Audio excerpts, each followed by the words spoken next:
날씨 너무 덥죠. 가만히 있어도 진짜 얼마나 땀이 나는지. 예, 재채기 쉬운 계절 몸 관리 잘 하시고 건강하게 여름을 나시길 바랍니다. 지난주에 저희가 김천 사역을 잘 다녀왔습니다. 로뎀 우리 가족들이 기도해 주신 덕분에 은혜의 시간이 되었는데요. 제가 설교를 준비하고 기도를 준비하면서 마음이 참 편했습니다. 왜 편했을까 생각해 보니까요. 저의 지난 얘기를 가감없이 할 수 있어서 너무 편했어요. 예, 저는 이렇게 찍힘 나가는 걸 별로 안 좋아하거든요. 예, 그냥 다 누구나가 시련이 없는 분이 어디 있고 기도 여기 이 중에 기도 안 하신 분이 어디 있어요. 예, 저보다도 더 오래 사시고 더 기도 많이 하시고 더 환난과 역경을 보내신 분들인데 근데 그 자리에 하나님의 뜻하심이 있는 줄 믿고 가감없이 저의 지난 얘기와 힘들었던 시간들을 소개하면서 혹여라도 그 시간에 그 자리에 지쳐있고 또 앞이 보이지 않는 분이 계시다면 하나님의 위로와 간섭하심이 있음을 믿고 힘을 내시길 말씀을 드렸습니다. 그런데 놀라운 일이 벌어졌어요. 성도님들하고 목회자님들 해서 한 15명 정도 참석을 했는데 그 자리에 성령 하나님이 각 사람을 앉혀주셨습니다. 그래서 어느 분은 정말 그렇게 흐느끼면서 하나님을 만났고요. 또 함께 저도 그렇고 함께 살아계신 하나님을 만나는 귀한 시간이 되었습니다. 제가 오늘 준비한 말씀이 사명에 대한 말씀입니다. 한평생 가족도 전도 못하고 교회도 잘 이끌지 못하고 잘하는 것보다 부족한 것이 더 많은 많은 저를 통해서도 하나님의 인도하심을 체험했기 때문에 다시금 용기를 냈습니다. 사랑하는 우리 로뎀 가족 여러분, 여러분의 사명은 무엇입니까?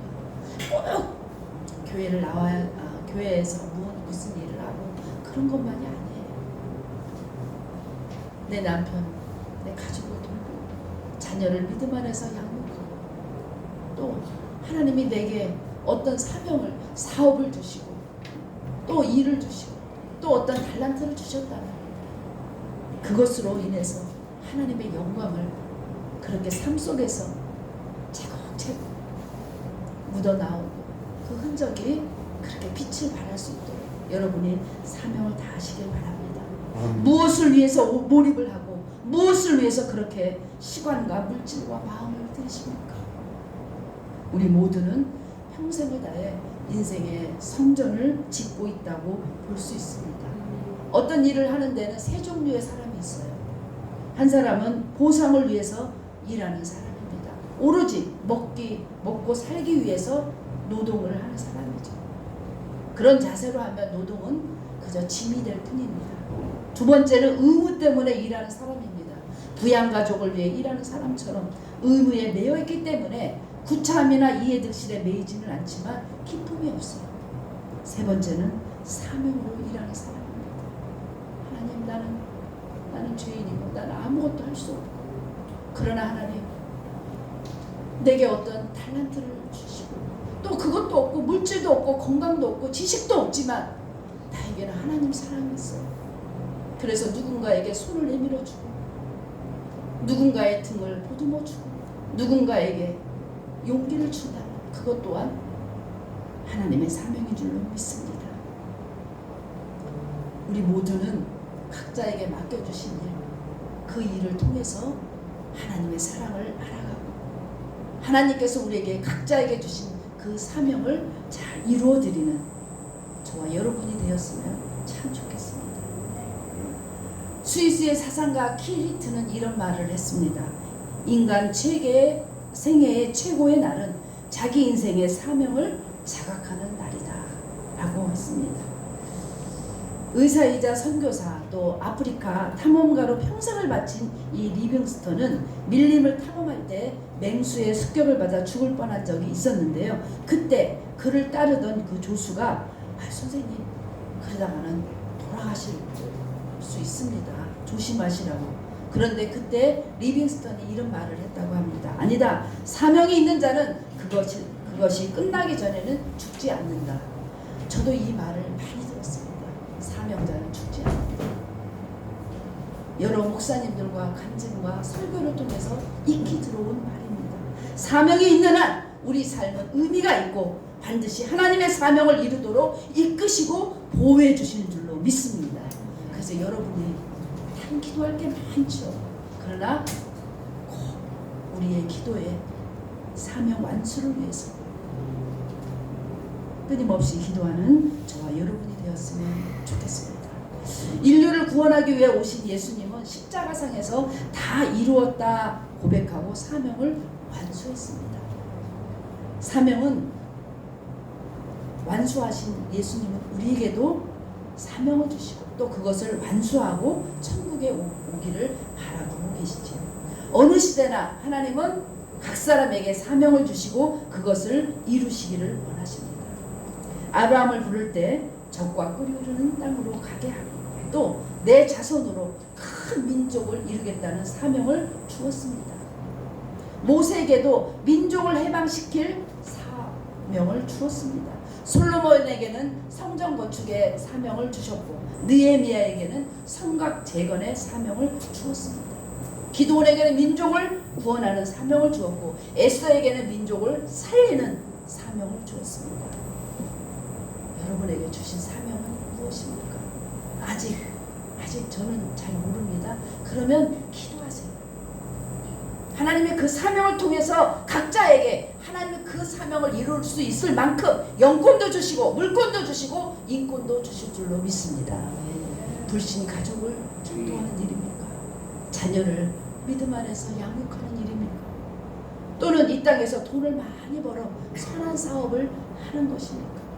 아니면 훌륭한 예술가나 정치가나 의사가 되는 일입니까? 여러분은 교회를 위해서 또 가정을 위해서 또 이 나라와 이 민족을 위해서 주신 사명이 무엇입니까? 우리의 이 공통된 사명은 땅끝까지 이르러 복음의 증인이 되는 것입니다. 바울은 이 사명을 받았습니다. 다메섹 도상에서 부활하신 예수님을 만났고 그는 사도행전 9장 15절에 있는 말씀과 같이 이방인과 임금들과 이스라엘 자손들 앞에 전하기 위하여 택한 그릇이라는 거룩한 사명을 받았습니다. 이것이 바울의 평생 사명이었습니다. 그는 평생 이 사명을 잊지 않고 이 사명을 이루어 드렸습니다. 그래서 사도행전 20장 24절에 나의 달려갈 길과 주 예수께 받은 사명 곧 하나님의 은혜의 복음 증거하는 일을 마치려 하면은 나의 생명을 조금 더 귀한 것으로 여기지 아니하리라 했습니다. 헬라어 디아코니아를 번역하면 사명이죠. 이 사명이란 뜻은 섬김, 하나님의 명령에 대한 직무라는 뜻입니다. 영어로는 콜링, 미션이라고 하는데요. 하나님이 우리를 불러 하나님의 일을 할 수 있도록 구해 주신 것, 그것이 곧 사명입니다. 사명이 있는 자는 반드시 하나님이 그에게 그 사명을 이루도록 그것이 정말 내가 내 기분으로 내 생각으로 내 판단으로 받은 것이 아니라 하나님께 받은 거라면 그 일을 이룰 수 있도록 하나님이 모든 환경을 열어주시고 모든 여건을 주신 줄로 믿습니다. 사도 바울은 자신에게 부여준 사명을 어떻게 감당했을까요? 7절에 보니까 내가 선한 싸움을 싸워왔다. 내가 노정을 잘 마쳤다. 그리고 믿음을 지켜왔다. 이렇게 고백하고 있습니다. 그런데 이 말씀을 기록할 때가 언제이냐면 로마 황제 네로가 로마시의 화재의 원인을 기독교인에게 돌리고 또 기독교인을 대대적으로 숙청할 때입니다. 잡아서 십자가에 매달기도 하고 화형을 시키고 개들에게 찢기기도 하고 원형극장에서 사자들의 밥이 되게 하고 로마 거리에 횃불로 매달았을 때에 바울은 이런 고백을 합니다. 그리고 베드로는 그때 이미 순교를 했고 바울도 감옥에 갇혀서 이제 언제 순교할지 모르는 그런 상황에 있을 때 그때 영적 아들 디모데에게 편지한 내용이 오늘의 본문입니다. 나는 선한 싸움을 싸우고 나의 달려갈 길을 마치고 믿음을 지켰다 라고 유언적으로 고백을 합니다. 사랑하는 모든 가족 여러분, 우리 모두는 하나님으로부터 사명을 받은 사람입니다. 하나님의 마음은 우리가 이 사명을 바울처럼 잘 감당하기를 원하십니다. 언젠가 우리도 이 땅을 떠날 것입니다. 우리도 사도 바울과 같은 고백을 했으면 좋겠습니다. 어떻게 하나님이 주신 사명을 잘 감당해야 할까요? 두 가지만 말씀드릴게요. 하나는 악한 싸움이 아니라 선한 싸움으로 사명을 이루는 사람이 되어야 하겠습니다. 바울은 내가 선한 싸움을 싸우고 자신의 인생은 싸움이었고 전쟁이었다고 고백합니다. 믿는 사람이나 믿지 않는 사람이나 인생은 끝없는 싸움의 연속입니다. 우리의 싸움이 선한 싸움인가 악한 싸움인가를 구별하는 것은 그 싸움의 동기가 무엇인가를 보면 알 수 있어요. 동기가 욕심이나 경쟁심으로 하는 것이라면 선한 싸움이 될 수 없죠. 자신의 부를 축적하기 위해서 가난한 사람을 짓밟고 일어선 싸움이라면 또한 그것도 선한 싸움이 아니죠. 명예나 권력을 얻기 위해서 수단과 방법을 가리지 않고 힘없는 자를 무릎 꿇린 싸움이라면 더더욱 선한 싸움이 아니죠. 그런데 바울도 예수 믿기 전에는 그런 사람이었다는 거예요. 우리가 잘 알고 있듯이 그는 베냐민 지파의 유대인으로서 그 당시 명문학파인 가말리엘 문화생이었습니다. 그리고 그 당시에 세계를 지배하고 있는 로마 시민권을 가진 사람이었고 지금의 국회와 같은 사내들인 회원으로서 신입받을 수 있는 아주 높은 지위에 있는 사람들입니다. 율법에도 능통하고 자신의 일도 열심히 하고 또 열심히 투쟁하는 사람이었어요. 그러나 바울은 하나님의 뜻과는 아무런 상관없는 싸움을 한 것입니다. 그래서 바울이 지난날 자신의 모습을 이렇게 고백을 합니다. 사도행전 20장 9절에 보면 나도 나사렛 예수의 이름을 대적하여 많은 일을 행하여야 될 줄 스스로 생각하고, 그러니까 스스로 옳은 대로 스스로 생각한 대로 싸우는 것입니다. 오늘날 하나님이 주신 가정의 사명이나 교회의 사명이나 직장과 민족의 사명을 이루지 못한 것은 모두가 자기가 옳은 대로 하려기 때문에 그렇습니다. 스스로 옳다고 생각하는 대로 열정을 내기 때문에 그렇습니다. 그런데 예수님을 구주로 믿는 후부터는 그런 싸움을 하지 않았다는 거예요. 동기가 자신에게 있지 않고 하나님에게 있다는 거죠. 우리가 어떤 사명을 이룰 때 그 동기와 목적이 거룩하고 선한 것이 되어야 될 줄로 믿습니다. 바울이 다메섹에서 부활의 주님을 만나고 난 이후에 그는 두 가지 질문을 합니다. 하나는 주님 누구시나이까? 그리고 주님 제가 무엇을 하리이까? 우리는 삶의 현장에서 이 두 가지 질문을 던져야 합니다. 내게 직분을 맡겨주신 주님이 누구인지를 분명하게 알고 직분을 감당하면 그 사명을 다 감당할 수 있습니다. 내가 스스로 판단해서 하는 것이 아니라 주님이 무엇을 하기를 원하신지 알면 그 사명을 완수할 수 있습니다. 이것을 벗어나니까 동기와 목적을 잃어버리고 자꾸 악한 싸움을 하다가 결국은 인생을 마감합니다. 수없는 사람이 이 싸움에서 실패하고 사명을 완수하지 못하고 쓰러집니다. 이것을 분명하게 알았기 때문에 바울은 싸움의 대상이 인간이 아니라 하나님 나라를 방해하는 사탄인 것을 알고 선한 싸움을 싸우는 것입니다. 우리가 잘 알고 있는 에베소서 6장 12절에 보니 우리의 씨름은 혈과 육에 대한 것이 아니고 정사와 권세와 이 어둠의 세상 주관자들과 하늘에 있는 악한 영들에게 대합니다. 바울은 시시때때로 이 사탄의 유혹을 넘어가는 자신이 싸움의 대상인 줄 알고 평생 몸부림치며 이 싸움에 승리하고 사명을 이루었습니다. 우리는 예수를 믿는다고 하지요. 날마다 싸우는 것입니다. 날마다 영적 전쟁에서 어떻게 해야 할지를 고민하는 일입니다. 사탄과의 싸움, 또 자기와의 싸움, 사명을 이루는 영적 싸움에서의 승리의 핵심이 이곳에 있습니다. 이 싸움에서 지면 인생은 실패하고 하나님 주신 사명도 이루지 못합니다. 하나님 부르시는 그날까지 믿음의 선한 싸움에서 승리하여 사명을 완수하는 저와 여러분 되시기를 축복합니다. 두 번째는 우리는 달려갈 길을 다 마침으로 사명을 이루는 사람이 되어야 하겠습니다.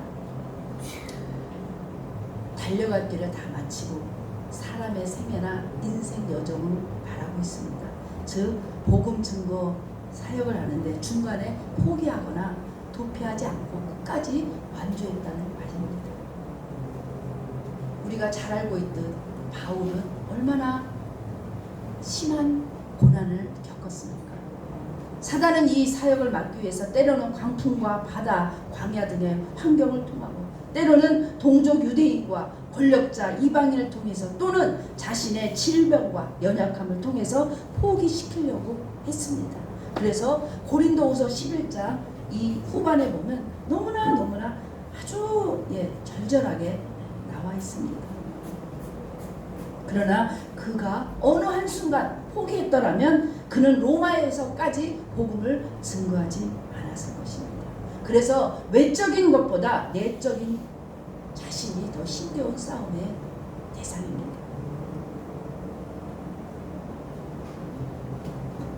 우리는 언제나 하나님 앞에 우리 자신을 물어보아야 합니다. 우리 인생의 지금 향방이 옳은 것인지 하나님이 원하시는 길로 가는 것인지 질문하고 또 질문하고 다시 터나고 회개하면서 하나님이 원하시는 길을 가야 될 줄로 믿습니다.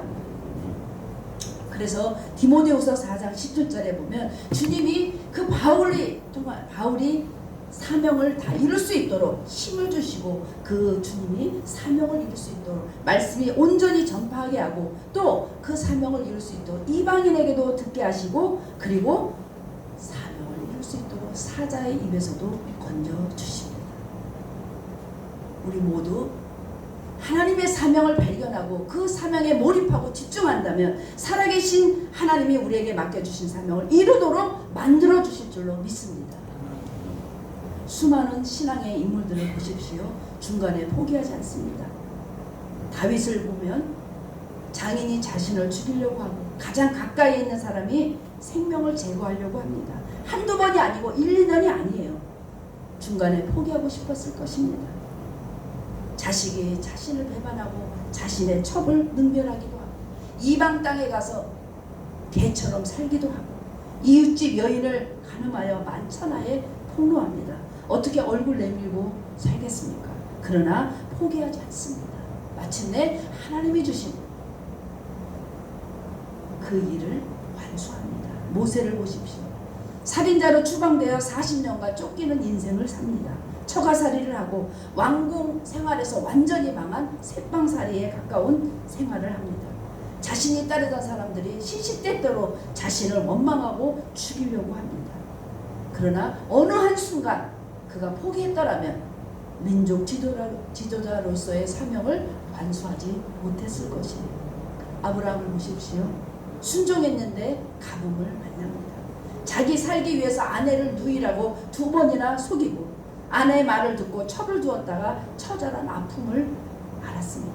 자신의 생명 같은 아들을 제물로 바쳐야 했고 그러나 그 한순간도 아브라함도 포기하지 않았기 때문에 믿음의 조상이 될 수 있었습니다. 우리는 어떤 일이 있어도 나에게 주신 사명에 집중하시기를 주님의 이름으로 축복합니다.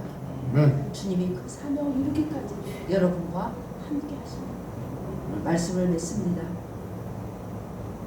마태복음 5장 11절에서 12절에 보면 나를 인하여 너희가 욕하고 핍박하고 거짓으로 너희를 거스려 모든 악한 말을 할 때에는 너희에게 복이 있나니 기뻐하고 즐거워하라.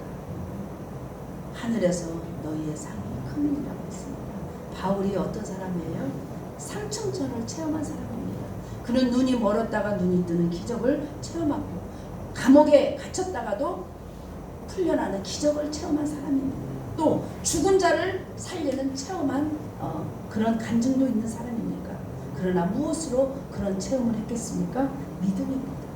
믿음이 얼마나 대단한 능력이 있다는 것을 안 사람이 바울입니다. 그래서 평생 그 사명 붙들고 하나님께 대한 믿음 가지고 그렇게 살았습니다. 여러분 앞에 어떤 난관이 있습니까? 어떤 것을 포기하고 싶으십니까? 믿음으로 이겨내시길 바랍니다. 감정 내세우고 자신의 의 내세우고 자신의 힘 내세우고 살지 마세요. 이제부터 소용없어요. 부족한 것 같고 억울한 것 같지만 믿음으로 사는 것이 성공이고 믿음이 능력이고 믿음으로 사는 것이 하나님의 인정을 받는 길인 줄로 믿습니다. 사명은 믿음으로 이루는 것입니다. 언젠가 우리도 모든 일을 내려놓고 천국에 갈 날이 올 것입니다. 바울처럼 우리도 선한 싸움으로 우리의 달려갈 길, 인생의 모든 여정을 믿음으로 채워서 하나님이 주신 사명 끝까지 이루어드리는 그런 축복의 사람, 축복의 인생이 되시기를 주님의 이름으로 축복합니다.